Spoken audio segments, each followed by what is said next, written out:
बिस्मिल्लाहिर्रहमानिर्रहीम। अस्सलाम वालेकुम। वालेकुम अस्सलाम। हम स्टेजेस ऑफ ट्रांसफॉर्मेशन पे काम कर रहे थे और उसमें हमने लास्ट टाइम देखा था कि एक्सपोजर से इंटीग्रेशन की जो जर्नी है, because this is the most crucial and the most it it requires a lot of hard work. ये वो स्टेज है कि जिसमें असल में काम होता है सारे का सारा। एक्सपोजर जो है वो आपको जो चीज़ आपसे तकाजा करता है वो एक ह्यूमिलिटी है इस चीज़ के बारे में कि आदमी ये समझ सके कि मेरे अंदर ये गलती पाई जाती है और मैं इसको ठीक कर सकता हूँ। वो जिधर से इंफॉर्मेशन आ रही है आपको, उसके बारे में आदमी ओपन रखे। ये जो अब स्टेज है जिस पे हम अब काम कर रहे हैं, जिसका आज हम कोशिश करेंगे कि अगर कुछ साथी तैयार करके लाए हैं तो उसको शेयर कर लें, वो है एक्सपोजर से इंटीग्रेशन तक। और इसके 4 क्वेश्चन थे जो मैंने आपके सामने रखे थे लास्ट टाइम। इसी मकसद से रखे थे कि उन पर आपने गौर करना है और उनकी जर्नलिंग करनी है।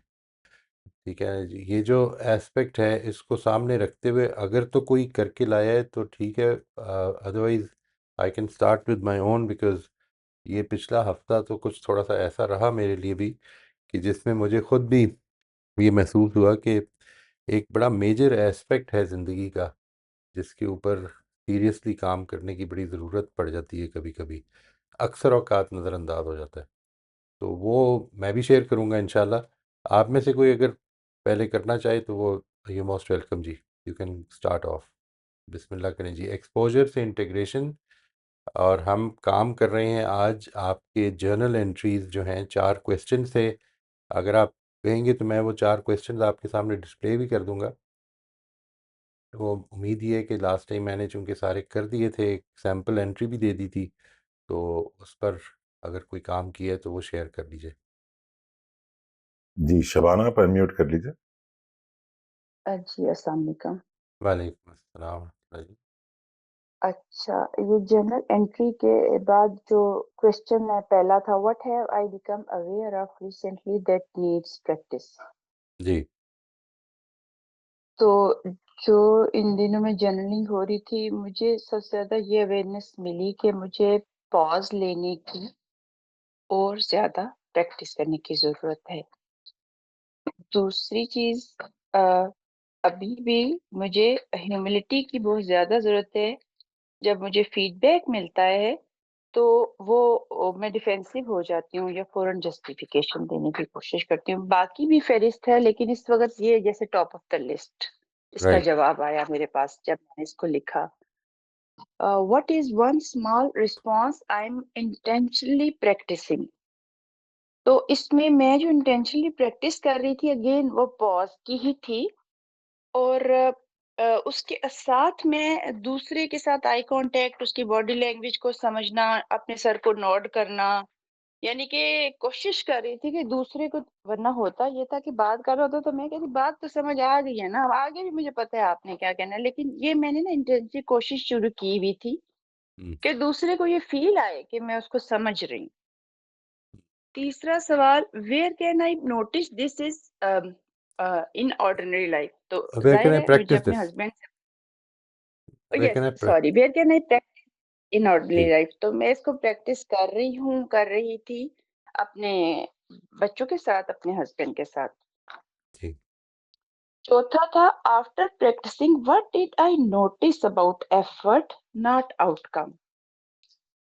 ये जो था ना सवाल, इसका जो जवाब ये था, सबसे पहले जो इसके बाद मेरी रिफ्लेक्शन थी कि जब मैंने इस पे रिफ्लेक्ट किया तो मुझे ना एक मेरा पीस ऑफ माइंड में इजाफा हो गया। ओके, क्लैरिटी और अच्छी हो गई कि मेरा दायरा एफर्ट का है, मेरा दायरा एफर्ट का है। वरना पहले ना मुझे मेरा फौरन आउटकम पे चला जाता था, या तो अपने लिए कि मैं सही तरह नहीं सुनती हुए पॉज, या दूसरों के लिए, दूसरे देख नहीं रहे मैं कितनी कोशिश कर रही हूँ। तो ना ये एक पीस ऑफ माइंड हो गया, इससे मेरी मोटिवेशन बढ़ी कि मेरा दायरा एफर्ट का है, मेरा दायरा एफर्ट का है। ये इससे मुझे बहुत ज़्यादा मदद मिली। अ, फिर मुझे एफर्ट वाले जो है प्रैक्टिस के ऊपर जब मैंने और रिफ्लेक्ट किया और नोटिस किया, तो मुझे ये भी लगा कि मेरी सेल्फ वर्थ और मेरी आइडेंटिटी और मेरी सेल्फ रिस्पेक्ट अब पहले की तरह बार-बार नहीं हिल जाती थी। हुँ, जब मैंने वापस अपनी नज़र को अपनी एफर्ट की तरफ लाया, वरना पहले मेरी आइडेंटिटी हिल जाती थी, हुँ, कोई भी कुछ कह देता था, सेल्फ रिस्पेक्ट हिल जाती थी, अब वो ज़्यादातर इंटैक्ट रहने लगी है। ठीक, क्योंकि फिर मैं ठीक। वापस अपने आप को एफर्ट पर लाती हूँ। दूसरे ने कुछ कह दिया तो मुझे तो कुछ नहीं, दूसरे ने मुझे कह दिया आप बड़ी इम्पेशेंट हो, नहीं, मेरा अल्लाह जानता है, मैं कोशिश कर रही हूँ। और तीसरी चीज़ जो बहुत ही अच्छी थी कि मेरी जो अनरीज़नेबल एक्सपेक्टेशंस थी ना, अपने से, दूसरों से, वो बड़ी हद तक हिल गई अपनी जगह से और बड़ा सुकून मिला। वो लोगों से हिलकर वापस एफर्ट पर और अल्लाह पर आ गई कि मैंने ठीक बात सोचनी है, मैंने ठीक बात करनी है, मैंने ठीक तरह से बात सुननी है, मैंने समझनी है, कोशिश करनी है और फिर कि मैं कोशिश कर सकती हूँ, पूरी बात तो मैं फिर भी नहीं समझ सकती। हुँ। अ, बस अभी और भी है, बस अभी मैं इतना ही शेयर करती हूँ। Thank you so much. Thank you जी, बहुत शुक्रिया। और इसमें ये आपको कोई इसका एहसास कुछ थोड़ा-सा हुआ कि ये जो दोनों स्टेजेज़ हैं, the first stage is about being aware and the second stage is integrating that. इन दोनों में फ़ोकस का कोई फ़र्क महसूस हुआ कि फ़ोकस किस तरफ होता है? उधर किस तरफ होता है और इधर किस तरफ होता है? यस सर, मैंने इस पे खुद ही जो है ना किया था रिफ्लेक्ट। तो जब मैं एक्सपोज़र था ना, मैं बहुत डिस्कम्फर्ट थी। दूसरों के ऊपर मेरी निगाह थी, गलतियाँ दूसरों की थी ज़्यादा जो मुझे परेशान कर रही थी और कहीं कि अपना भी दिखता था ना, तो एम्बैरेसमेंट थी, गिल्ट था, ये था, वो था। राइट, इंटीग्रेशन में जब यू फ़ील हो रहा है कि अब मैं इस स्टेज पे पहुँच गई हूँ, अल्लाह तेरा लाख-लाख शुक्र है। तो अब जो है ना, मुझे ये लग रहा है कि मेरी ये इतना मुश्किल नहीं है काम, इतना हुँ, मुश्किल नहीं है। पहले मुझे लगता था जब हमने ये सफ़र शुरू किया था ना कि उफ़! ये क्या अब डायरेक्टर सेल्फ को भी एजुकेट करो, तो जो है अपनी ऑब्ज़र्वर सेल्फ को भी देखो, तो अपनी एक्टर सेल्फ को कैसे बंदे का पुत्र बनाओ। हुँ, तो अभी यूँ लगने लगा है कि ये थोड़ा-सा होने लगा है। ठीक, ठीक है जी, ठीक। जी, इंटीग्रेशन में मुझे तो मेरी मेरी मोटिवेशन बढ़ गई है, ये मैं शायद इसको सम अप करूँ। अच्छा, और ये जैसे बताइए कुछ-कुछ जिधर होने लगा, कुछ-कुछ होने लगा जी? है। Sorry, sorry? मतलब मोटिवेशन बढ़ गई है कि कुछ-कुछ एफर्ट का आउटकम मैं फ़ोकस नहीं कर रही, लेकिन आउटकम दिख रहा है, ये मैं ओके, कह रही थी। ओके। और ये बताइए इसमें फ्रस्ट्रेशन भी होती है? आप आपने एक्सपीरियंस की फ्रस्ट्रेशन? हाँ जी, हाँ जी। ओके, अ, ओके। लेकिन बहुत कम उसकी फ्रीक्वेंसी और उसकी अकरेंस है ना, फ्रस्ट्रेशन की पहले की निस्बत सिग्निफिकेंटली कम। अच्छा, ये जिस चीज़ की आप प्रैक्टिस कर रही हैं, ये ज़ाहिर है कि आप पहले से कर रही हैं। ये it is not started after this session last week, बल्कि ये आप पहले से कर रही हैं। जी। कहीं-कहीं ईज़ भी महसूस होती है या एफर्ट उतनी ही स्ट्रेनस है अभी भी? अल्हम्दुलिल्लाह, अल्हम्दुलिल्लाह आपकी ये जो बात है ना कि ऑर्डिनरी मोमेंट्स में तो मैं सबसे ज़्यादा अपने हस्बैंड से अल्हम्दुलिल्लाह, अल्हम्दुलिल्लाह बात करनी होती है हमने या बच्चों से, तो मुझे ईज़ी हो गया पॉज़ लेना, उनकी बात को समझना और बहुत राइट। जगहों पर तो अभी डिसएग्रीमेंट होता ही नहीं है। और आपने कभी हेल्प भी माँगी कि मैं अगर इस तरह से ना करूँ तो मुझे ज़रा रोक दें, याद करा दें? ज़ाहिर है जी कि आपके सर, अपने ही लोग हैं।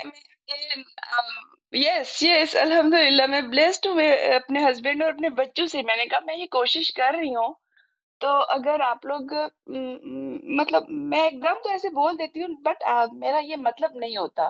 सम टाइम मैं हाँ, थकी भी होती हूँ, सम टाइम मुझे भूख लगी होती है। तो ना राइट, अब तो उनकी तरफ से इतना कोऑपरेशन होने लगा है। मेरी माशाल्लाह, बेटी कहती है, "मम्मा आज आपने ज़्यादा काम कर लिए थे ना, तो हम इस पे बाद में बात कर लेंगे।" बाद में वंडरफुल, हम इतने मज़े से इतनी डिफिकल्ट कन्वर्सेशन कर लेते हैं कि मैं खुद हैरान परेशान रह जाती हूँ। बहुत ज़बरदस्त बात है जी। ये इंशाल्लाह अल्हम्दुलिल्लाह एज़ मेरे वी मूव हस्बैंड को फॉरवर्ड। तो अब मुझे मुँह से भी कुछ बोलने की ज़रूरत नहीं होती। उनको समझ आ जाती है, क्योंकि सबसे ज़्यादा हमारी कोऑर्डिनेशन तो इसी रिश्ते में होनी चाहिए आइडली स्पीकिंग। तो वो राइट। पहले भी थी, लेकिन अब तो वो क्या, वो स्पिरिट होती है ना, स्पिरिट जो कॉन्शियसनेस असल में है, तो यूँ लगने लगा है कि रूह रूह और रूह से बात कर रही है। माशाल्लाह जी। अल्लाह ताला मज़ीद आसानियाँ पैदा फरमाए इंशाल्लाह। Thank you, thank you. Thank you, thank you, जज़ाकल्लाह। जी, एनीबडी एल्स जी? कोई और इस पर अगर बात करना चाहें? जी, और हमारे पास फिलहाल नहीं है पार्टिसिपेशन। ठीक है जी। मैं अपना इस हफ्ते में एक्चुअली लास्ट वीक कुछ एहसास हुआ इस चीज़ का बहुत ज़्यादा कि one of the things that I preach a lot is about being aware कि जो कुछ ज़िंदगी में हो रहा है उसमें अल्लाह ताला का हाथ है, और इसके नतीजे में कुछ एटीट्यूड्स डेवलप होते हैं, वो लाजमन होते हैं, जिसको हम अ, मिसाल के तौर पर तस्लीम, रज़ा, तवक्कुल, ये सारी चीज़ें जो हैं ये डेवलप होती हैं, ये हमें मतलब automatically once we know that God is controlling the whole thing, तो ये चीज़ें लाजमन डेवलप होती हैं। मुझे लास्ट वीक एक चीज़ का एहसास हुआ काफ़ी शिद्दत के साथ कि इनमें से जिस चीज़ को हम तस्लीम कहते हैं, यानी ये बात कि हम अ, अल्लाह ता अब जो मामलात चल रहे हैं कई दफ़ा हमारी एक्सपेक्टेशंस के ख़िलाफ़ चले जाएंगे, कभी कोई ऐसा काम हो जाएगा कि जो हम नहीं एक्सपेक्ट कर रहे, हमारे कुछ प्लान्स होंगे जो कि डिरेल हो जाएंगे। तो ये जो इस तरह के मसाइल होते हैं, इसमें what I realised was that sometimes I become very stressed, और ये जो स्ट्रेस है, इस चीज़ ने वंस आई रिकग्नाइज दैट, तो फिर इस पे काम शुरू करने की अल्लाह ताला ने तौफीक दी। तो वो मैं आपके साथ शेयर कर रहा हूँ जी, व्हाट वाज इट अबाउट और किस तरह से उसमें प्रोग्रेस हुई। ये मैं आपके साथ अपनी, ये मैंने इसको लिख दिया है, इसको शेयर कर देता हूँ। कॉन्टेक्स्ट ये है कि मैंने एक्सेप्टेंस, जिसको आप तस्लीम कहते हैं, तस्लीम, तस्लीम और रज़ा जिसको कहा जाता है, यानी खुदा की रज़ा पर राज़ी रहना, तस्लीम का मतलब acceptance. I have realise that when things go against my expectations, I lose my calm and become stressed. In those moments I forget that outcomes are under God's control and that His decision, rooted in absolute knowledge, mercy, and wisdom, is better for me than my own liking and expectations. ये था context, और इसमें अब मैं आपके सामने वो तीनों सवाल ले आता हूँ, चारों सवाल कि जिनको मैंने लास्ट टाइम आपके साथ शेयर किया था। क्वेश्चन वन था अवेयरनेस के बारे में कि what have I become aware of recently that needs practice. तो इसने ये लिखा कि I have become aware that my stress is not only about events going wrong but about my attachments to how I think things should unfold. मैं जिस तरह से सोच रहा हूँ कि चीज़ें होनी चाहिए, अगर उनमें कोई रुकावट आ गई है तो उसमें भी स्ट्रेस पैदा हो जाता है। When my expectations are not met, I react as if something has gone out of control. ये आपको इस चीज़ का शायद अंदाज़ा हो, अगर आप काफ़ी अपनी ज़िंदगी को प्लान करने की कोशिश करते हैं कि आज ये करना है, आज ये काम हो जाना चाहिए, सो दैट आगे के काम स्मूथ रहें। कुछ चीज़ें जो हैं वो स्केड्यूल्ड हैं हफ्ते में, तो अगर और उनको चेंज नहीं करना है, तो जब ऐसी सिचुएशन है तो आदमी की ख्वाहिश ये होती है कि चीज़ें जो हैं वो बिल्कुल जिस तरह से आप प्लान कर रहे हैं वैसे ही दे शुड अनफोल्ड। तो when my expectations are not met, I react as if something has gone out of control. In those moments, I forget that control was never with me to begin with. मेरे पास तो कभी भी नहीं था।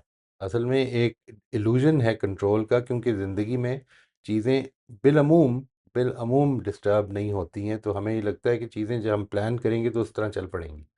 लेकिन ये जो इल्यूजन है ये अक्सर औक़ात गलत भी साबित हो जाता है। क्वेश्चन 2 ये था जो इंटेंशनल प्रैक्टिस का था कि what is one small specific response I am intentionally practicing।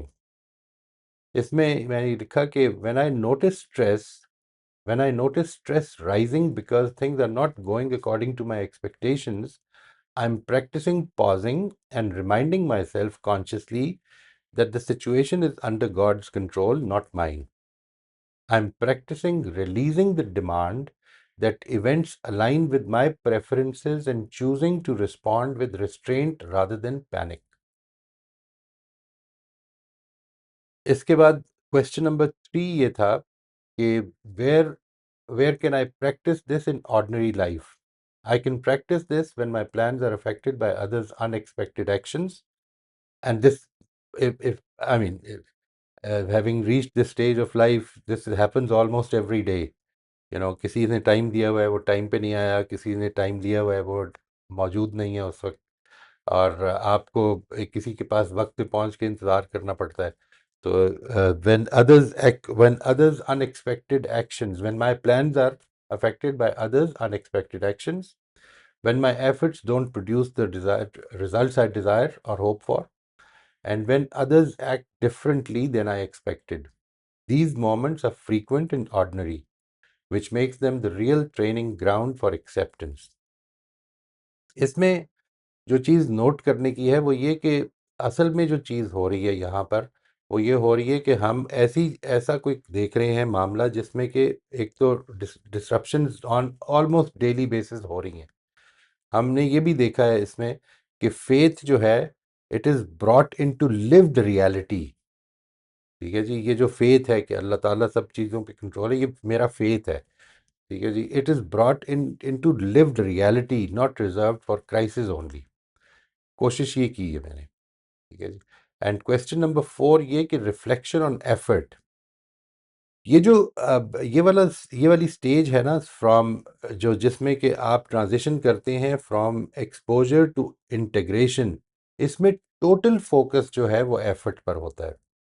यानी यूँ समझ लीजिए कि मेरे साथ जो लोग इस पे गुफ्तगू भी करते हैं वो इस प्रोसेस में आते हैं, और फिर उसके बाद जो उनको डिसअपॉइंटमेंट्स और जो उनको एक तरह की डिस्ट्रेस होता है, वो ये होता है कि एफर्ट्स अभी भी उतनी करनी पड़ रही है. तो ये बात इम्पॉर्टेंट है समझनी कि ये स्टेज ही एफर्ट की है, टोटल एफर्ट की स्टेज है जी. इसमें और एक और चीज़ जो इम्पॉर्टेंट है वो मैंने इसमें लिख भी दी है. I noticed that even after reminding myself of God's control and wisdom, the stress did not immediately disappear. वो जो इमोशन है वो ख़त्म नहीं होगी अभी. ठीक है, आपने वो जो मामला किया है, यू हैव एक्चुअली पॉज्ड, एक एफर्ट करके पॉज कर लिया है, आपने अपने आप को रिमाइंड करा दिया है, लेकिन इसके नतीजे में इमीडिएटली सारी स्ट्रेस ख़त्म नहीं हो जाएगी. Practising acceptance still felt effortful. But I also noticed that I reacted less impulsively and recovered more quickly. दोनों चीज़ों में फ़र्क पड़ता है. एक तो ये कि आपका उस वक्त का जो रिस्पॉन्स है वो थोड़ा सा कंट्रोल्ड होता है, वो मैनेज्ड होता है. और दूसरा ये कि वो जो आपको स्ट्रेस था वो अब 2-2 दिन तक बाकी नहीं रहता है, बल्कि in a few minutes you get over that. I'm learning that acceptance does not mean feeling calm instantly. It means choosing trust even while discomfort remains. ये इम्पॉर्टेंट बात है जी. Acceptance is practice before emotional ease arrives. ये जो acceptance की जो मैं practice कर रहा हूँ, इसमें इमोशनल ईज मेरे अमल के नतीजे में पैदा होनी है. ये जो अंदर मेरा जो मैंने आपको बताया कंस्ट्रक्शन, ये है कि अल्लाह ताला सब चीज़ों को कंट्रोल करता है, ये उसके लिए सपोर्ट बन जाएगी. लेकिन it is not going to be easy from the first day और द फर्स्ट टाइम. आपको इस पे एफर्ट लगानी है, और ये एफर्ट अगर आप कंसिस्टेंटली लगाते रहेंगे तो फिर वैसे ही है जैसे आपने साइकिल चलानी या गाड़ी चलानी सीखी थी, कि हर अमल जो था वो एक कॉन्शियस एफर्टफुल अमल था, और उसके बाद रफ्ता रफ्ता वो ईज में ढल गया. ये जो अब अगली स्टेज आएगी हमारी, उसमें जिस चीज़ में बुनियादी फ़र्क पड़ेगा वो ये एफर्ट ही है. यानी और ये मेरे साथ इसी हफ्ते में एक मेरे रेगुलर, वो समझ लीजिए कि उनसे दोस्त भी हैं, क्लाइंट भी हैं, उनसे बात हो रही है पिछले कुछ अरसे से. तो उनको एक प्रॉब्लम ये थी कि ख़ास तौर पे एक फ़र्द के बारे में, एक शख्सियत के बारे में उनके साथ मसला ये था कि जब भी उनके बारे में बात होती है तो मैं कुछ ना कुछ बोल देता हूँ, विच आई शुड नॉट से. एंड बहुत दफ़ा इन्होंने मुझसे ये कहा कि बहुत एफर्ट करनी पड़ती है, बिल्कुल ज़ुबान पे आई हुई बात जो है उसको कई दफ़ा रोकना पड़ता है, कई दफ़ा स्लिप भी हो जाती है. And this is, I think it happened for the last, maybe it was happening for the last 6 7 8 10 weeks maybe. तो कल जब उनसे परसों बात हुई तो पहली मर्तबा उन्होंने मुझसे ये कहा कि, and he was really excited, I could see that excitement. वो कहते हैं इस दफ़ा बिल्कुल कोई एफर्ट नहीं थी। इनफैक्ट वाक़े के बाद मैंने नोटिस किया कि मुझे इस पर मैं कॉन्शियस भी नहीं होने की ज़रूरत पड़ी। मैं बोला ही नहीं कुछ, I just did not say anything. And in fact there was one time when I decided consciously कि यहाँ पे मुझे कुछ कह देना चाहिए, यहाँ पे गलती लगी हुई है किसी को, तो उस गलती को ठीक कर लेना चाहिए। तो दिस इज़ व्हाट हैपेंस। जो नेक्स्ट हमारी स्टेज होगी इंशाल्लाह, उसको हम नेक्स्ट वीक डिटेल से देखेंगे कि उसके क्या हिस्से हैं। लेकिन उस स्टेज में जो बुनियादी फ़र्क पड़ता है वो ये पड़ता है कि आपकी जो एफर्टफुल जो इस वक्त है ना ज़िंदगी, कॉन्शियसली आप एक काम सोचते हैं फिर उसके बाद एफर्ट करके वो करते हैं, वो जो काम है उसमें एफर्ट की कमी होनी शुरू हो जाती है। Now you don't have to push yourself so hard जितना पहले कर रहे थे। तो ये मेरी है जी, जो मैंने जर्नल बनाया था। आप अगर इसके बाद कोई मज़ीद भी शेयर करना चाहें तो you most welcome, otherwise questions के लिए हाजिर हूँ। ये जो स्टेजेस हैं ना जी, ये आपकी हर हर उस ट्रांसफॉर्मेशन में काम आएंगी कि जिसको आप कॉन्शियसली करना चाहते हैं। इसलिए मेरा ख्याल ये है कि इनको अपने रिकॉर्ड में रखें एंड फोकस ऑन दीज, कि इनको अच्छी तरह से समझ लें। इसके ऊपर कोई सवालात भी हों तो अच्छी तरह से उनको क्लियर कर लें, because they are very helpful. I can assure you this has been my own personal experience and the experience of many of those जिनको मैं आई facilitate their meetings. आप any questions or anything that you would like to share, तो we are available. जी शबाना, आप unmute कर लीजिए। हाँ जी, अस्सलाम वालेकुम तो पहले हो गया था। हाँ, जी ये जो एक्सेप्टेंस की भी बात हो रही थी ना, तो इसमें भी मेरी रिफ्लेक्शन में जो है वो ये हो रही थी आजकल कि जब मेरे सामने किसी दूसरे की ज़िंदगी में कुछ हो रहा था ना, किसी का खुदा नास्ता कोई दुनिया छोड़ के अज़ीज़ चला गया या कोई उसको बीमारी या उसके बच्चों की मुश्किल, तो ये इन सब कन्वर्सेशंस के नतीजे में ना मैं उसको बड़े आराम से ये कह सकती थी कि अल्लाह की तरफ से है, कोई बात नहीं, सब्र करें, ज़िंदगी तो बस आना और जाना है, इस मोहलत को इस्तेमाल करें। फिर मैंने इसको कॉन्शियसली अपनी ज़िंदगी में लाना शुरू किया ना, तो ये मेरे साथ ऑटो पे होना शुरू हो गया अल्हम्दुलिल्लाह, कि जैसे मेरे जो फिज़िकल सिम्पटम्स होते थे ना, कमर में दर्द है, वॉमिटिंग है, पेट में दर्द है, गैस है, कभी हॉस्पिटलाइज़ है, तो ऑटोमैटिकली मैं उसको एक्सेप्ट करती थी और मैं कहती थी अल्लाह ने आसानी भी दी है, तकलीफ भी। फ़ोकस जो है ना वो ग्रैटिट्यूड की तरफ रहना शुरू हो गया, मुझे कोई एफ़र्ट नहीं करना पड़ी। लेकिन जब ये बात आती थी इंसानों के साथ मामलात में और अखलाकी मामलात में, तो बहुत कॉन्शियस रहकर एफर्ट करती थी और वहाँ ये एक्सेप्टेंस नहीं आ रही थी। वहाँ पे मैं नहीं ये मानती थी, एक तो वहाँ पे अपना हाथ भी नहीं मानती थी, जैसे पेट में दर्द है तो अपना हाथ मुझे नज़र आ जाता था, अच्छा कल मैंने गलत कुछ खा लिया था, लेकिन वो नहीं नज़र आता था। अब कॉन्शियस एफर्ट के बाद ये उसमें थोड़ी चेंज आई है कि अपना हाथ नज़र आने लगा है और कहीं-कहीं छोटे-छोटे बिट्स में एक्सेप्टेंस भी होने लगी है। और एक चीज़ मुझे ये फ़ील हो रही है कि जैसे मर कर जीना शुरू कर दें, तो फिर मुझे लगता है जैसे मैंने मर के जीना शुरू किया है, तो कुछ चीज़ें अब आसान हो गई हैं पहले की निस्बत। अच्छा। अ, मतलब जैसे कि मैंने पहले भी शेयर किया कि आइडेंटिटी मेरी हिल जाती थी ना, मुझे भाई लोगों ने कुछ कहा तो मैंने कहा उफ़! मैं तो बहुत बुरी हूँ, मैं तो झगड़ालू हूँ। तो ना मैंने साइकोलॉजिकल मेरी मौत वाक़ई हो गई थी। तो अब जब फिर मैंने मर के जीना शुरू किया है ना, तो मेरी एक्सेप्टेंस जो है ना, वो काफ़ी मामलात में बेहतर हो गई है। स्टिल बहुत एफर्ट दरकार है, बस मैंने यही शेयर करना था कि कहीं-कहीं छोटे-छोटे बिट्स में ऑटो पर होना शुरू हो गए। ये क्यों हो गई है? आपने क्या किया है इसके नतीजे में कि ये पैदा हुई है? एक तो बार-बार, बार-बार ये बातें सुन रही हूँ, कर रही हूँ, लिख रही हूँ, पढ़ रही हूँ। दूसरा अपना जो है ना अकाउंटेबिलिटी, हर रात और फिर अब नमाज़ के बाद भी 1-2 मिनट के लिए। ठीक, ठीक। तीसरा जो है वो ये दुआ बड़े शौर के साथ पढ़ने में मदद मिल रही है कि वादों का फ़हम, अल्लाह के वादों का फ़हम मुझे हासिल करने की कोशिश करनी है, अल्लाह मेरी मदद कर। फिर ये ए अल्लाह मुझे तेरे वादों पर भरोसा करने की हिकमत चाहिए, बस मुझे हिकमत चाहिए। तो फिर मेरा ज़हन मुझको याद दिलाने लग पड़ता है कि इस ये जैसे ये इन्होंने बोला है या ये हुआ है तो इसमें अल्लाह की कोई हिकमत होगी। Not all the time but like पहले की निस्बत 1-2 पॉइंट बेहतर।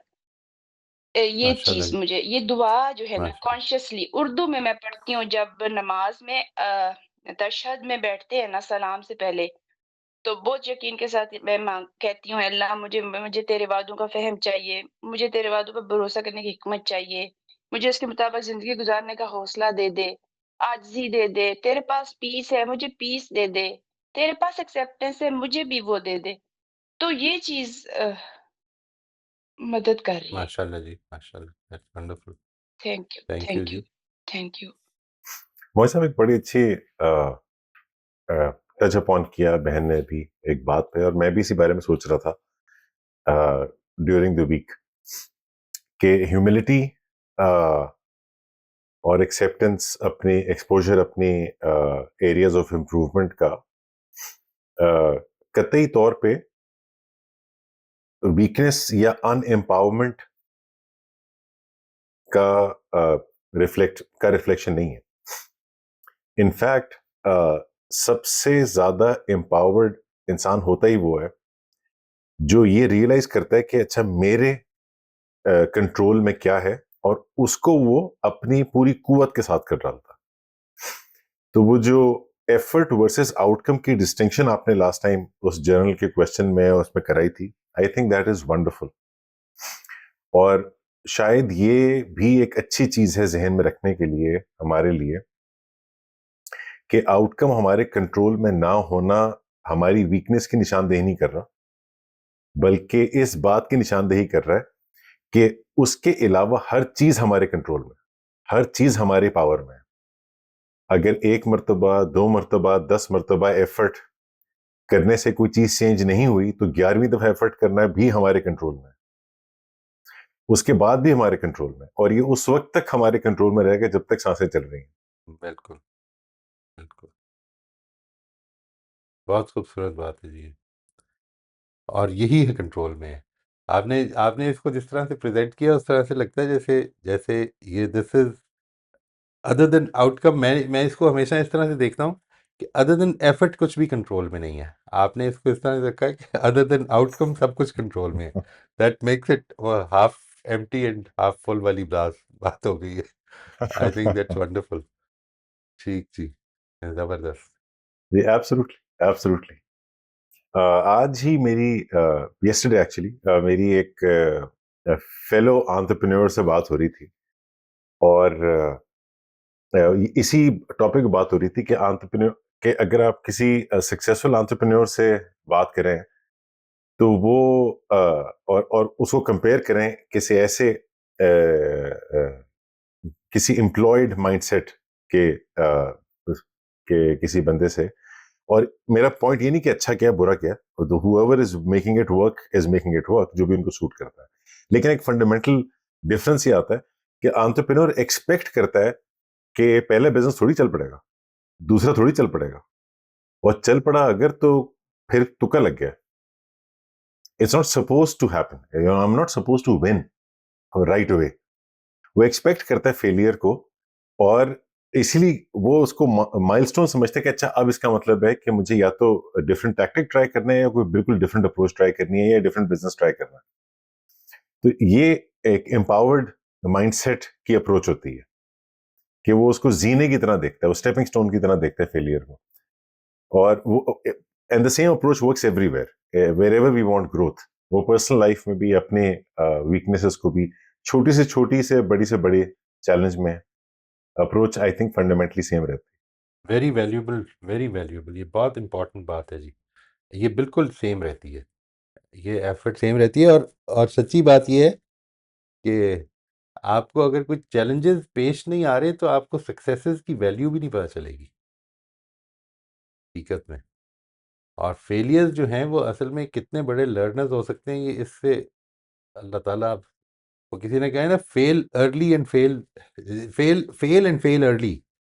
जिंदगी में इट इज़ इम्पॉर्टेंट कि शुरू में सक्सेस के बजाय फेलियर्स जो हैं उससे आप सीखने को आप पालें, because that is what will open the doors for ultimately bigger successes इंशाल्लाह।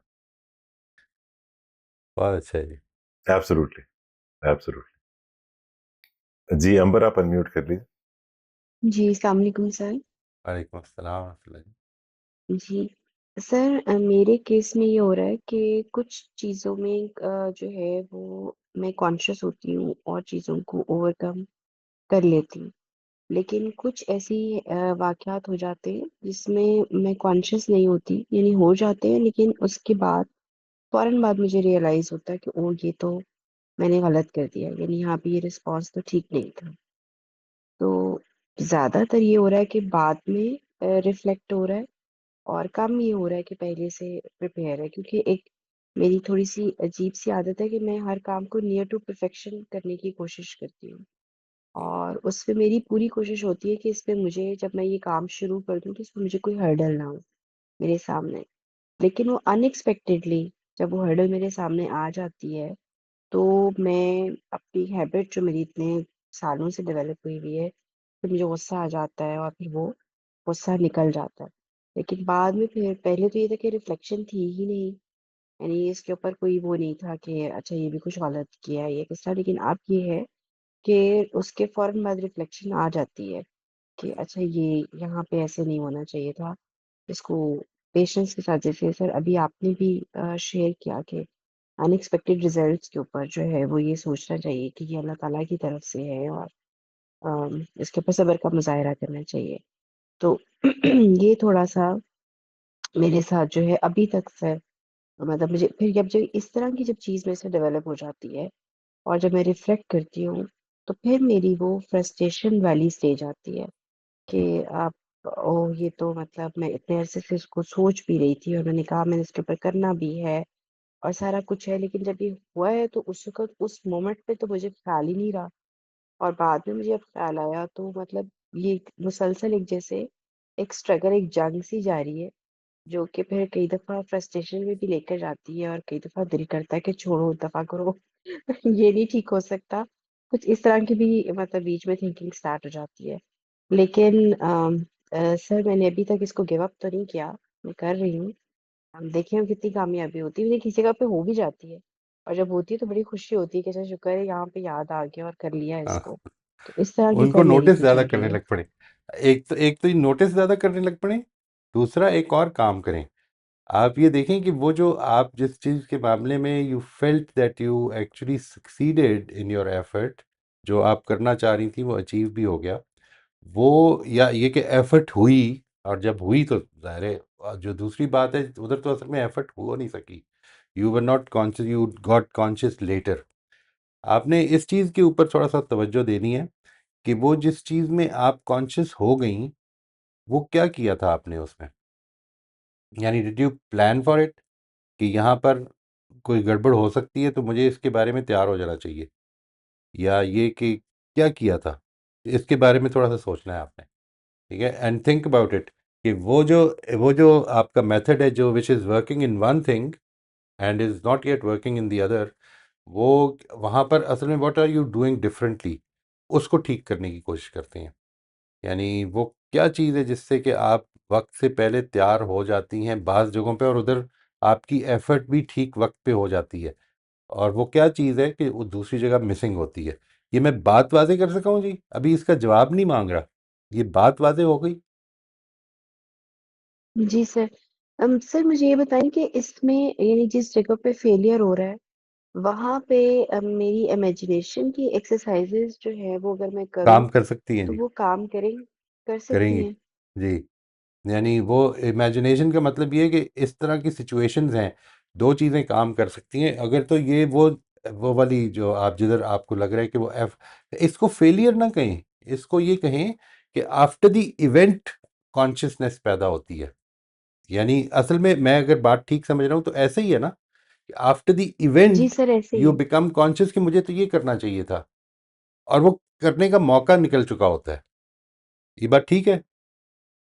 जी, जी हाँ, तो सर, अगर तो वो ये इस ठीक है। ये रेगुलर है, अगर तो ये रेगुलर है, तो फिर इसका एक बहुत बड़ा जो इसमें हेल्पफुल चीज़ हो जाएगी वो ये इमेजिनेशन ही है, कि आप उसके बारे में तैयार हो जाएं अपनी इमेजिनेशन से कि जब ये वाकया आइंदा होगा तो मैंने क्या करना है।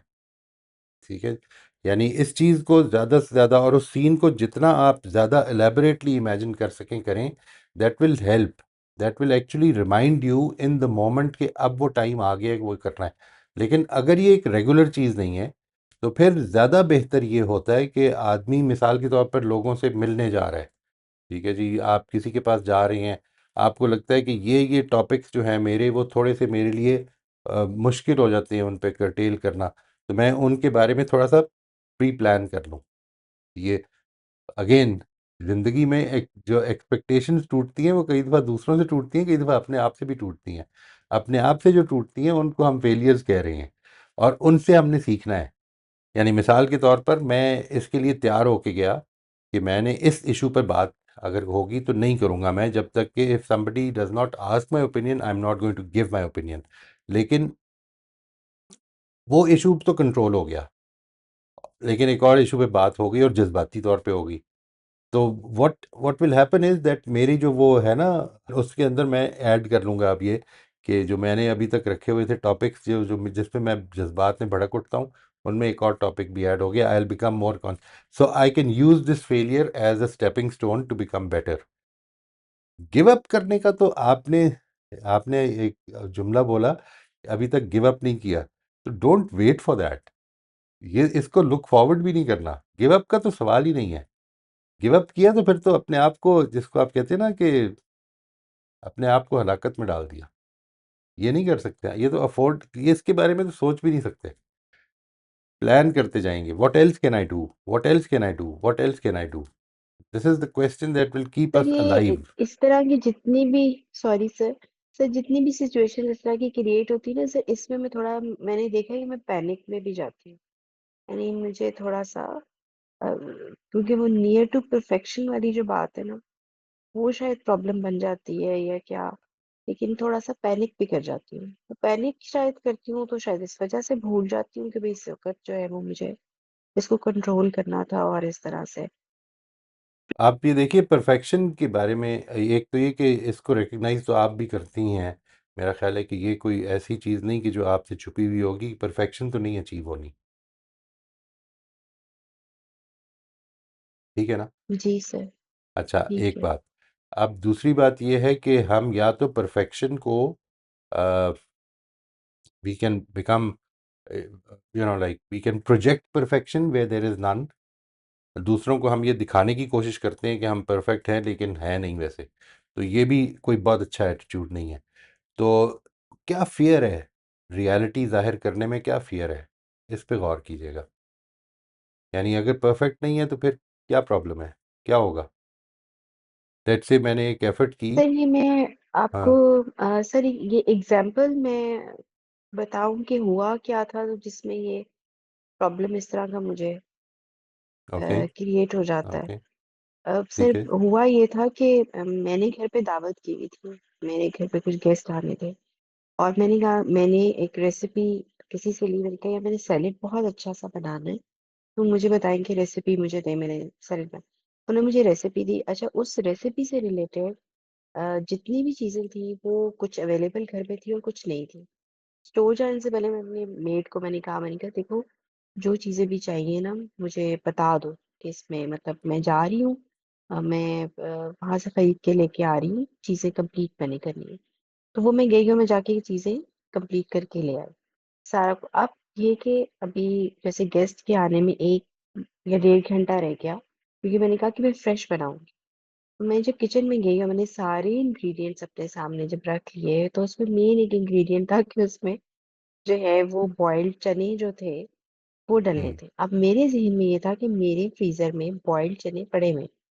यानी वो हम्म। मैं हर वक्त उसको मैं कहती हूँ अपनी मेड को कि तुम बॉईल करके फ्रीज कर दिया करो। अब जब मैंने उसको स्टार्ट करना शुरू किया और मैंने उसे कहा कि अच्छा, मैंने बिल्कुल ऐसे समझा कि है, मैंने उसे कहा अच्छा वो ले आओ। हम्म। मेरा बाजी वो तो नहीं है, तो खत्म हो हम्म। गए थे। मैंने कहा, मैं हम्म, बॉईल करके दोबारा नहीं रखे? उसने कहा कि नहीं, मैंने नहीं रखे। वहां से मुझे जो है वो हम्म, अब ट्रिगर हुआ कि यार मैंने इतनी एफर्ट किया, मैं गई, मैं सब कुछ लेकर आई, और अब हर हम्म, चीज है मेरे पास, सामने मेरे पास पड़ी हुई है, ड्रेसिंग्स के लिए सब चीजें पड़ी हुई हैं, लेकिन जो उसका मेन इंग्रेडिएंट था वो मेरे पास अवेलेबल नहीं है। और राइट, उसकी वजह से फिर मैंने पैनिक किया, और पैनिक करके फिर मैंने जहां जहां गुस्सा निकल सकता था वो मैंने निकाला। लेकिन उसके बाद भी मुझे ख्याल आया कि मैंने उसके साथ तो रेसिपी शेयर नहीं की, मेट के हम्म, साथ। उसको तो हम्म, मैंने नहीं बताया कि चने एक बहुत मेन इंग्रेडिएंट है इसका।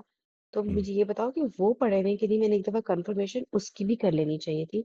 मैंने राइट, अपने तौर पे ये अज्यूम किया कि ये हैं, और वो नहीं थे। राइट। मतलब इस तरह की छोटी छोटी जो बातें हैं वो थोड़ी सी प्रॉब्लम क्रिएट कर देती है। ये देखिए, इसमें इसमें आपने क्या करना है। यानी ये ज़िंदगी में वाक़यात हो जाएंगे, इस तरह के वाक़यात हो जाएंगे, कभी मेरी गलती से, कभी किसी और की गलती से। जो चीज़, जब एक चीज़ का असर जो होना था वो हो चुका, and it actually creates frustration and panic कहें उसको, फ्रस्ट्रेशन कहें उसको, डिसअपॉइंटमेंट कहें। वो जब पैदा हुई, तो अब आप देखिए कि उसके अंदर we started living in that feeling, जिसके नतीजे में ये सारी गुस्सा निकल गया, बात हो गई, कहीं पे ताना मार दिया, कहीं पे कुछ कर दिया। ये सब कुछ उसके नतीजे में हो रहा है। बट हाउ अबाउट, लेट से, अगर मैं वो जो 2 घंटे रह गए थे उसमें मैं ये देखती कि मेरे पास और क्या ऑप्शन हैं, what can I do now, मैंने क्या करना है, मेरे पास क्या कोई तरीका है, कहीं पे बॉइल्ड ये चिकपीस मिल जाएंगे। ये जो चीज़ है, अगर मैंने उस वक्त ढूंढ लूँ तो क्या पॉसिबिलिटी है कि कहीं से हो जाए। अच्छा, अगर नहीं होगी तो फिर क्या होगा। तो let's not fret over it. ये जो एस्पेक्ट है, यही इसी चीज़ को मैं, ये जिसको मैंने भी आपके साथ शेयर किया ना, कि एक्सपेक्टेशंस खराब हो गई हैं किसी भी वजह से, अपनी वजह से, किसी और की वजह से। तो अब उसमें एक्सेप्टेंस, ये इसकी तरफ आना है। एक्सेप्टेंस का मतलब हरगिज़ ये नहीं कि अब मैं बैठ जाऊंगा और मैं कहूँगा कि अल्लाह को यही मंजूर था। नहीं, ये भी देखना ज़रूरी है कि मैं क्या कर सकता हूँ। Is there anything I can do, and then devote time to that, maybe it will work, and if it doesn't, तो ज़्यादा से ज़्यादा क्या कॉस्ट निकल आएगी, इसके ऊपर भी गौर कर लें। ये इससे बहुत तक़वियत मिल जाएगी आपको। जी सर, ये सर मैंने उस वक्त फिर हुआ ना, ब्रेनस्टॉर्मिंग एकदम से हुई कि अच्छा अब क्या कर सकती हूँ। फिर मैंने अपनी फ्रेंड को फोन किया, मैंने कहा यार आपके पास पड़े हैं, ये हुँ, भी हो गया। अच्छा, वो उन्होंने कहा कि नहीं। फिर एकदम से ख्याल आया कि कैन चने जो है, हुँ, जो कैन के अंदर मिल जाते हैं, राइट, वो भी अवेलेबल होते हैं बाजार में। फिर वो मैंने जल्दी से किसी को बिल्कुल, भेजा, मैंने कहा यार पता करो, अगर वो बिल्कुल। मिल जाए। तो वो मिल गए। तो वो हुँ, जब मतलब एक चीज कंप्लीट हो गई ना, तो उसमें से मैं निकल आई, तो फिर मुझे हुआ कि मतलब मुझे यहाँ पे अपने आप को कंट्रोल करना चाहिए था। और फिर बिल्कुल। ये हुआ, और उसके बिल्कुल साथ ये हो गया कि एक वो मेरे साथ खड़ी हुई, मुझे वो करा रही थी, असिस्ट करा रही थी। तो मैंने लीव्स लेकर आई हुई थी, एक स्पेशल जो उसमें डलने थे, तो वो मैंने रखे हुए थे। अब उसको मैंने कहा कि अच्छा तुम साथ साथ चीजों को समेटती जाओ, कि बहुत ज्यादा वो उसमें ना हो, किचन में मेस ना हो जाए।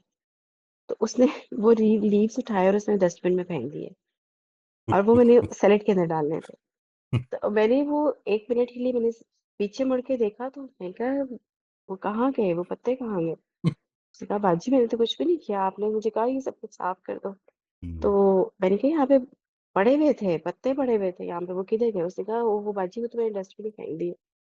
हुँ। तो अब वो भी मेरे लिए एक अजीब सी सिचुएशन थी कि एक चीज मैं खरीद के लेके आऊँ, वो अच्छे खासे एक्सपेंसिव लीव्स थे, तो मैंने कहा यार तुमने उसमें फेंक दिए। हुँ, तो बिल्कुल इस ठीक। तरह की सिचुएशन, अब उसपे भी मुझे गुस्सा आया। फिर मैंने उसको कहा कि अच्छा तुमने कभी किचन में काम नहीं किया किसी के साथ, और ये और वो इस तरह की। ये बाद में फिर मैंने सोचा कि उस बेचारी को क्या पता, वो उसने कभी सलाद राइट, खाए इस तरह राइट, के नहीं होंगे। उस बेचारी बिल्कुल, को क्या पता कि लीव्स वो वाले नहीं है। उसने कहा ये क्या गंदे से लीव्स हैं, उसे उठा के फेंक दिए। बिल्कुल सही, बिल्कुल ठीक है। But take the lessons and move forward, that is the most important thing. Take your lessons and move forward. ठीक है जी? ये इम्पोर्टेंट चीज़ें हैं। ठीक है सर। अब परफेक्शन की जो आपने बात की है, इसके ऊपर फिर ज़रूर कभी बात करें कि व्हाट इज़ द फ़ियर, अगर परफेक्शन नहीं होगी तो क्या होगा? इस पर ज़रूर सोचिएगा। थैंक यू जी। जी सर। जी सर, थैंक यू बहुत सर। शुक्रिया। दो चीजें मोहित साहब, फिर आई गॉट रिमाइंडेड अभी बहन के इस पूरे एक्सपीरियंस से, and thank you for sharing this. जो जो पैराडाइम आप जिस तरह हमें सिखा रहे हैं, उसमें दो चीजें मेरे लिए बड़ी प्रोफाउंड हुई। एक ये कि हर मामला हमारा फंडामेंटली हमारे और अल्लाह ताला के बीच में, हम्म, और इससे इन ऑल ऑनेस्टी मुझे मामलात बड़े आसान महसूस होने लग जाते हम्म, हैं, क्योंकि अल्लाह ताला के साथ तो चलता है। गलती के मामले में लोगों के सामने तो बेइज्जती से भी डर लगता है, शर्मिंदगी की भी फियर होता है, अननोन का भी फियर होता है। अल्लाह ताला के मामले में तो आपको पता है कि उतना there is always an opportunity. जो दूसरा पैराडाइम है आउटकम वर्सेस एफर्ट का, वो भी बहुत प्रोफाउंड है। हम्म, कि अगर मैं उसको इस तरह से फ्रेज करूं कि परफेक्शन ऑफ आउटकम को रिप्लेस कर दें हम बहुत अच्छी बात। एक्सीलेंस ऑफ रिस्पॉन्स से। और एक्सीलेंस ऑफ रिस्पॉन्स की ब्यूटी ये है कि उसकी इन्फिनिट अपॉर्चुनिटी हर वक्त मौजूद होती बहुत है। कि आला बात। अगर मेरा पहला रिएक्शन किसी सिचुएशन को बहुत बुरा हो भी गया, तो अगले ही लम्हे अब फिर मेरे पास एक अपॉर्चुनिटी कि अब मैं इस सिचुएशन को जहां मैंने कुछ गड़बड़ कर दी है को फौरन एक्सीलेंट रिस्पॉन्स देके तो मामले को दूसरी तरफ मोड़ लूं। कि जी मैं बच्चे पे बरस पड़ा, या मैंने बेगम के साथ खुश्क रवैया रख दिया, या हम्म, ट्रैफिक में किसी को मैंने मतलब ना रास्ता काट दिया उसका, या गुस्सा हम्म, दिखा दिया, या तो बिल्कुल। अगले ही लम्हे फिर वो अपॉर्चुनिटी आ गई। अच्छा, दूसरे लम्हे मिस हो गई तो तीसरे लम्हे फिर आ गई राइट। एक्सीलेंस ऑफ रिस्पॉन्स की अपॉर्चुनिटी। और वो सडनली मैंने देखा, मेरे लिए तो ये होता है कि वो आ, मामला जो है वो शेम से और एम्बेरसमेंट से सेंस ऑफ अचीवमेंट की तरफ जाना शुरू हो जाता है आहिस्ता आहिस्ता। It turns out to be a positive, वो रह जाती साथ कि मैंने गुस्सा किया, फिर मैंने माजरत कर ली। मैंने रास्ता काटा, लेकिन फिर मैंने उनको शीशा खोल के गाड़ी का तो हाथ से इशारा भी कर दिया कि माजरत में गलती हो गई, स्टफ लाइक दैट। तो I think maybe this is a good food for thought. Beautiful point जी, ब्यूटीफुल पॉइंट। अपनी उस जर्नी के अंदर जो चीज़ इम्पॉर्टेंट है वो ये कि इस पे ना फोकस करें, परफेक्शन ऑफ रिजल्ट्स नहीं, परफेक्शन ऑफ एफर्ट की तरफ लेके चलते हैं बात को। Let's do that. एंड एक का मामला ख़त्म हुआ है तो अब अगला का अगली एफर्ट का मामला शुरू हो गया, ये देखना है। ये बड़ी इंपॉर्टेंट बात की है जी अली ने, ये ज़रूर इसको गौर से सुनिएगा, ये बड़ी डीप बातें करते हैं।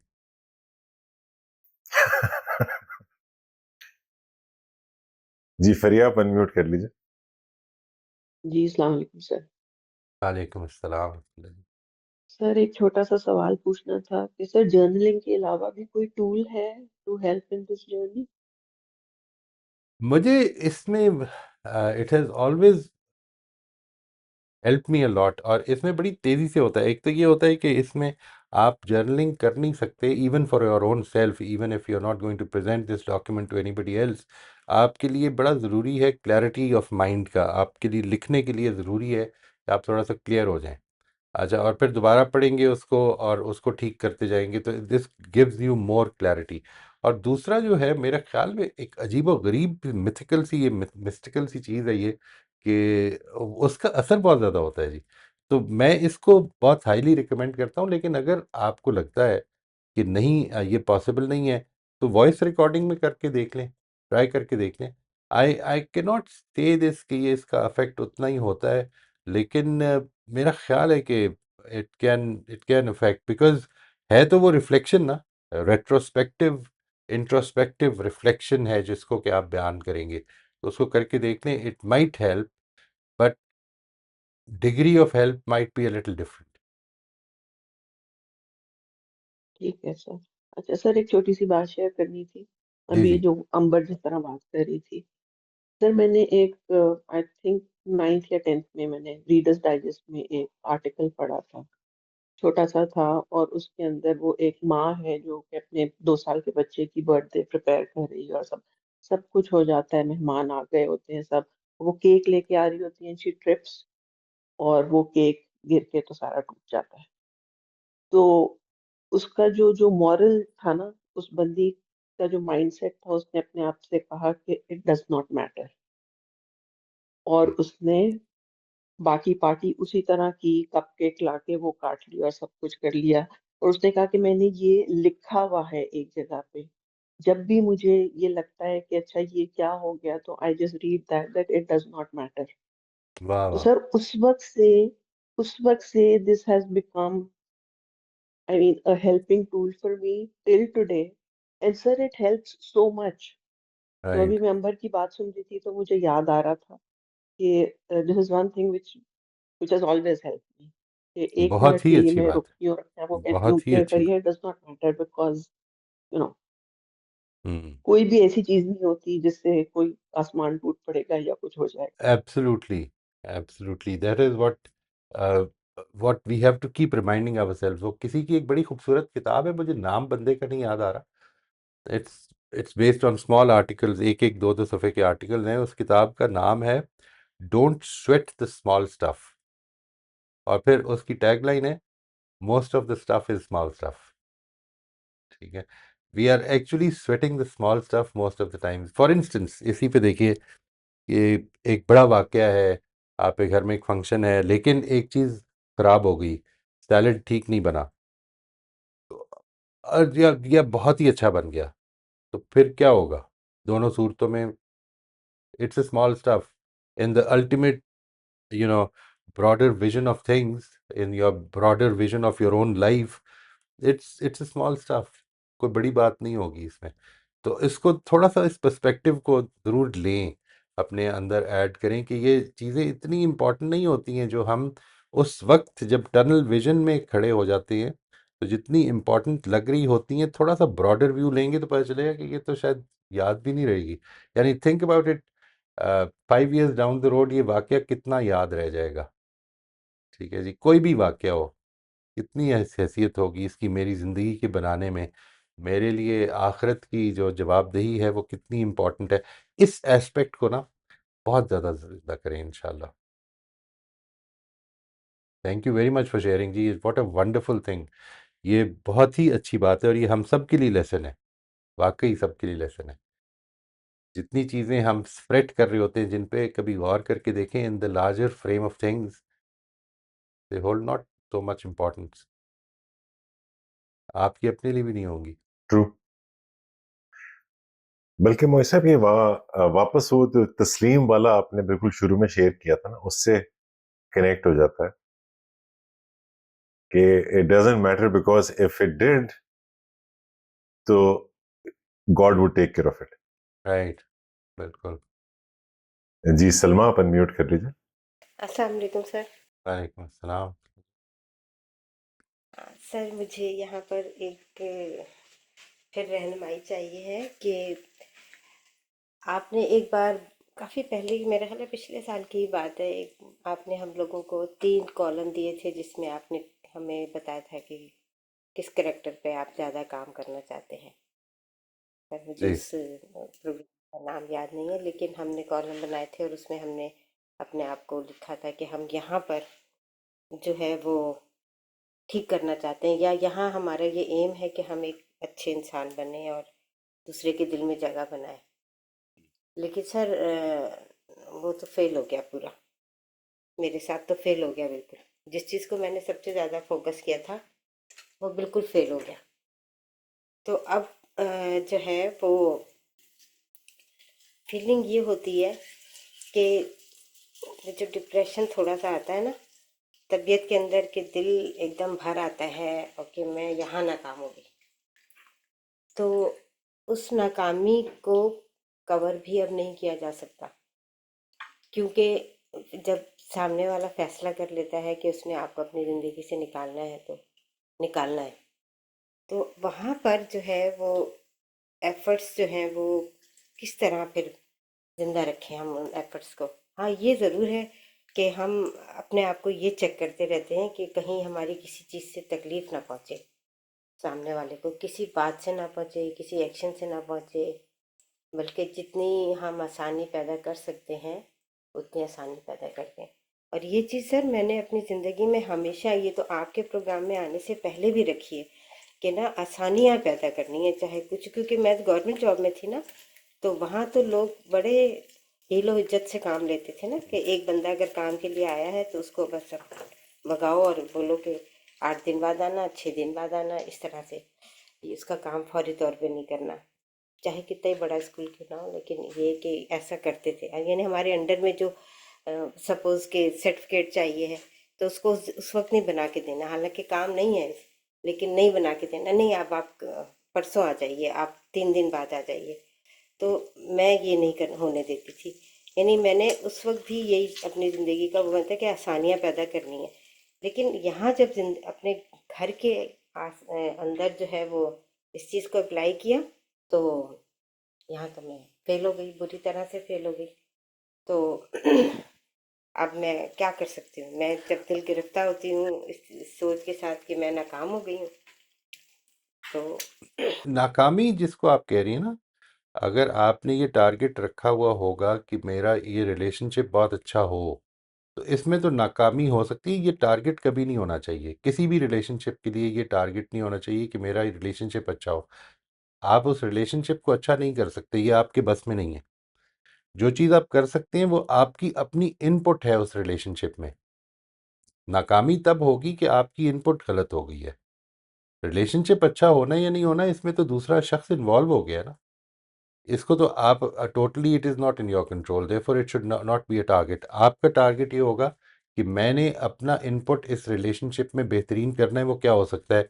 अगर तो उसमें कमी हुई है तो आप ये इसके बारे में कह सकती हैं कि मेरी वो एफर्ट ठीक नहीं थी, मैंने उस एफर्ट को ठीक नहीं किया, उसको सही डायरेक्शन नहीं दी। तो वो तो एक नौयत की सेटबैक कहीं, उसको नाकामी कहीं वो होगी, लेकिन वो रिजल्ट्स नहीं निकले। रिजल्ट्स मेरे हाथ में है नहीं। तो आपको अगर किसी ने ये कह दिया है कि मेरे साथ अब आपका कोई ताल्लुक नहीं है, तो अपने दिल में उसके लिए ग्रज ना रखें। ये आपका काम है, ये एफर्ट है जो आपकी एफर्ट है। आपने जब मौका आए, अगर कोई ऐसा ताल्लुक है कि जिसके बारे में आप ये समझते हैं कि अल्लाह ताला की पसंद के खिलाफ होगा, बिल्कुल ख़त्म कर देना। तो उसमें आपने वो काम करना है जो आप समझते हैं ठीक है। इसके नतीजे में दूसरा क्या करेगा क्या नहीं करेगा, ये आपका काम नहीं है। ये कभी आपका टारगेट भी नहीं होना चाहिए।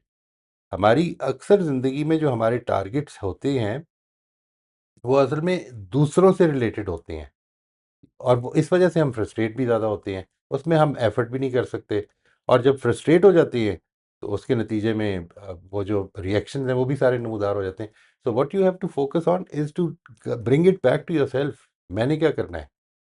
उसने ये कह दिया है, तो अब मैंने क्या करना है? एक गुंजाइश थी मेरे अंदर, मेरे पास बहुत सारी। आज वो गुंजाइश अल्लाह ताला के हुक्म से, किसी की वजह से, किसी की गलती की वजह से जो मेरे सामने अब सिचुएशन आ गई है, वो ये कि वो गुंजाइश कम हो गई है। तो अब आपकी जिम्मेदारी भी कम हो गई है उसके मामले में। लेकिन जो जिम्मेदारी है उसको आज ही पूरा करें। बस रिजल्ट्स पे फोकस ना करें, आउटकम पे फोकस हो गया। जैसे ये रिलेशनशिप को अच्छा करना एक आउटकम है, आपकी क्या एफर्ट होगी उसमें? उसमें कोई कमी हुई है तो उसको फेलियर कहें, उसमें कमी नहीं हुई तो वो फेलियर नहीं है।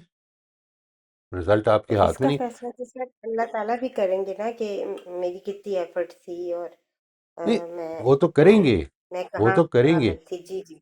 लेकिन लेकिन वही सामने वाले बात ने है। तो फैसला सुना दिया। उस नहीं, देखिए, सामने वाले ने फैसला सुनाया, ये मेरे हाथ में नहीं है, आपके हाथ में नहीं है। तो उसने क्या फैसला करना है?